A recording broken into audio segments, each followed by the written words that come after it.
Hey gamers, Anthony from HNE here, and today we're going through my list of Pokemon Scarlet and Violet ups and downs. If you have been watching my playthroughs of Pokemon Scarlet, you can see that I have over 50 hours of playtime. This list has 5 of each, and let's start on a high note. The open world.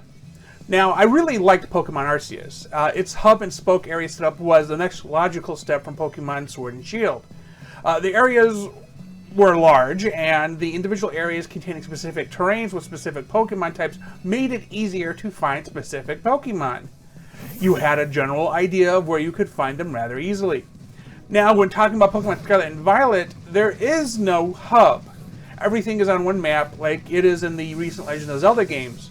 Sure, there are graphical issues because of how much needs to load, but that never really bothered me too much. Quite a bit of that was fixed in a few updates. The Pokedex. So, speaking of catching Pokemon, the Pokedex just kind of sucks. Sure, it looks good, but the option of finding Pokemon just seems to be a little more difficult than it really needs to be. I mean, Arceus did it better. It also is a bit more of a pain to navigate. Just give me a basic search function to find individual Pokemon and its evolutions. Continuing with that thought, from as far back as I can remember, if you have caught a Pokemon before, battling a wild one shows a Pokeball next to its name. I would like if that Pokeball was grayed out if you no longer have that Pokemon in your party or box. It would be a lot easier than searching the box to see if you have that Pokemon before you go and catch it. The Ride Pokemon. A single Ride Pokemon without having to teach hidden machines was the best move for speed traversal. It harkens back to the Sword and Shield bike.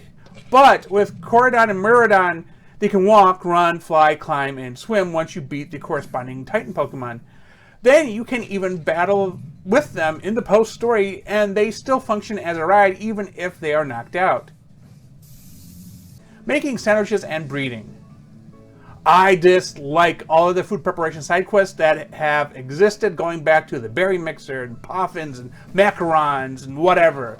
Sandwich making is no different. I just want to collect Pokemon in battle. With that said, I also do not care for how Pokemon breeding works. I just want to drop 2 Pokemon off at a daycare center and come back later to find an egg, assuming that there was breeding compatibility between the Pokemon. In addition, the Pokemon game experience while they wait for me to pick them up. Having to start a picnic, hope that things work out, and making a sandwich to improve things is just annoying. Did I mention that I do not like the food preparation side quests?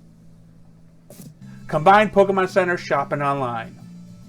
I understand that due to resource limitations of the Nintendo Switch, not wanting to change from the overworld to inside a building is preferred. And you know what?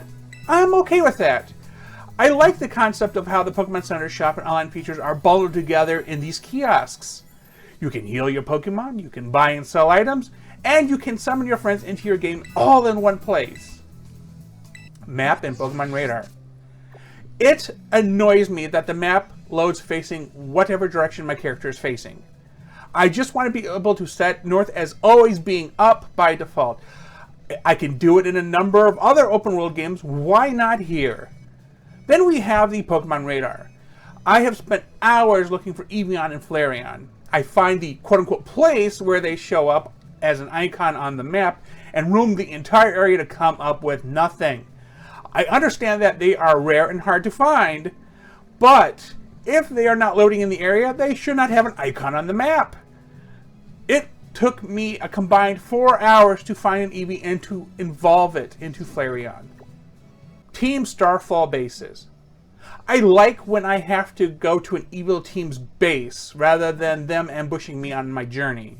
I appreciate the extra control that I have over the battle and its preparation beforehand. To top it off, the story is touching.